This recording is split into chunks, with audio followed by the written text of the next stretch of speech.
Hey guys, Revamp here, and I'm still repairing stuff for eBay. I know it's been a while since I made any videos. It's because I've been very busy repairing. The repair I'm going to talk about today is this guy right here, actually complete and ready to go. However, one of the problems it was having is a common problem we were seeing with the DS Lite is that when you would start putting in your profile information, it would tell you to restart, and upon restarting, it wasn't remembering your user information. A very big problem, and for a while, even for myself, it was a big problem. Usually, the advice they'd give you was to throw out the system or, contact Nintendo. After repairing a few of them, I actually looked a little bit more into it, hooked it up to an oscilloscope, and I looked for heat problems to see if any of the IC chips were shorted. So I'm actually going to walk you through this repair because this was a very fun one, and this is one of those repairs that showed me a lot of things I don't know, and you're really never going to know what you don't know unless you explore a little. I will show you some of the repair video on my new microscope camera, which it's pretty exciting. I spent a lot of money on it, and it's not exactly what I was expecting, but it's still pretty nice. I can finally keep track of some of the repairs I do and learn a little bit more. All right, so here we go. I'm gonna start by showing you first thing that brought me to believe why why the DS Lite wasn't actually turning on and why it wasn't working. So that's going to start with a little black spot I noticed on one of the connections on the circuit board. At first, I thought that this black spot was some type of corrosion or something that actually ate through the copper layer, which would, not give me that path I needed in continuity. But as I started to scratch it off, I noticed that it had more of the consistency of flux that I guess got burnt or something. So I just scraped it off and I washed it away with some isopropyl alcohol. But it didn't really solve anything. However, it was still nice to get that junk off the board. Obviously, cleaning the VR spot did absolutely nothing, which I didn't expect it to, but why not? So the next thing I thought to do was feel around the board for any hot spots, because eventually the amps that the board was using jumped up to something like 2.5, which of course eventually blew the fuse, but I was able to locate a hotspot, and I noticed it on the RTC. That was the S35190A. That's the RTC on the board, and it was a little hot, so I pretty much assumed it was a short. I did hook up pins 7 and 8, I believe, to the oscilloscope, and I'll attach the readings to this video. I'm not going to get too much into it, but as you can see, this is a good reading from a good RTC from a different board. As you can see, the duties are about 50%, frequencies 57.8 Hertz, and this is the important part. The maximum voltage is 905 millivolts, and the minimum is negative 993 millivolts. That's really what I want you to focus on, is the max.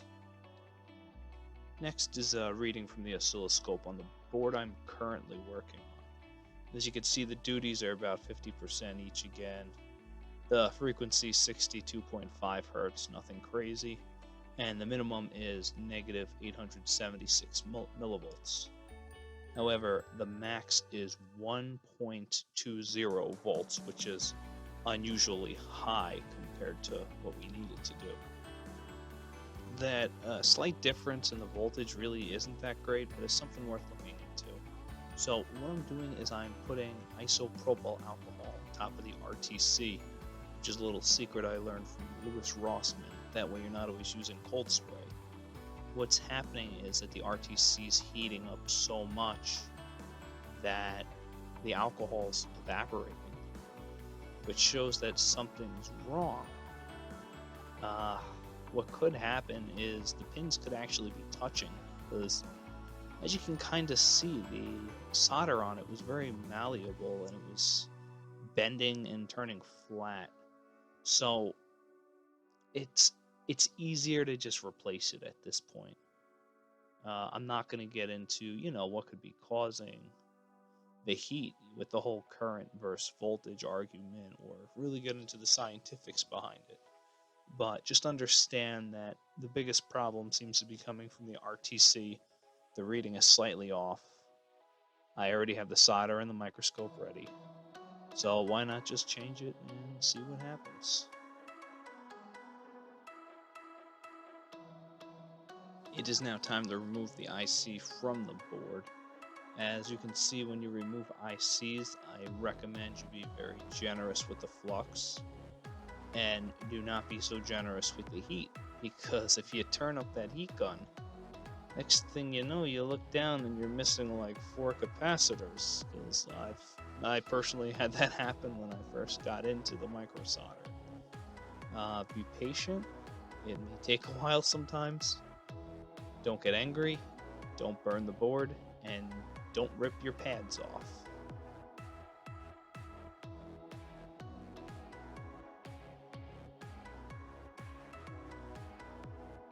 I just have to comment here. It's funny that, no matter what you do, your dog's hair will always end up in the most inconvenient places.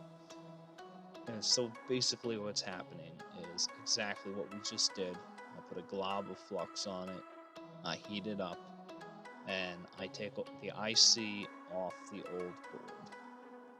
What I'm then going to do is I'm going to transfer it to the board we are currently working on. And it's going to be exactly how you think it's going to be.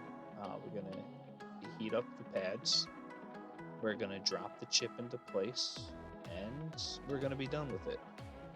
So here I am bringing it over to the new board. It should be a little easier to heat up, but as you're going to see, my hands tend to be a little fumbly sometimes.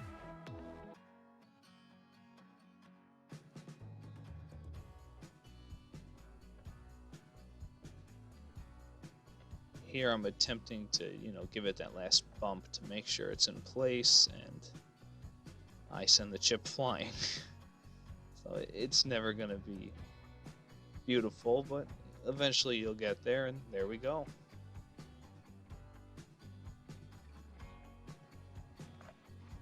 So as I went over in the beginning of this video, eventually, the DS did work, and I guess that was the cause of it. It never gave me any more problems with saving my user profile. So that's pretty much it for this video. I haven't been able to make that many. I've been busy.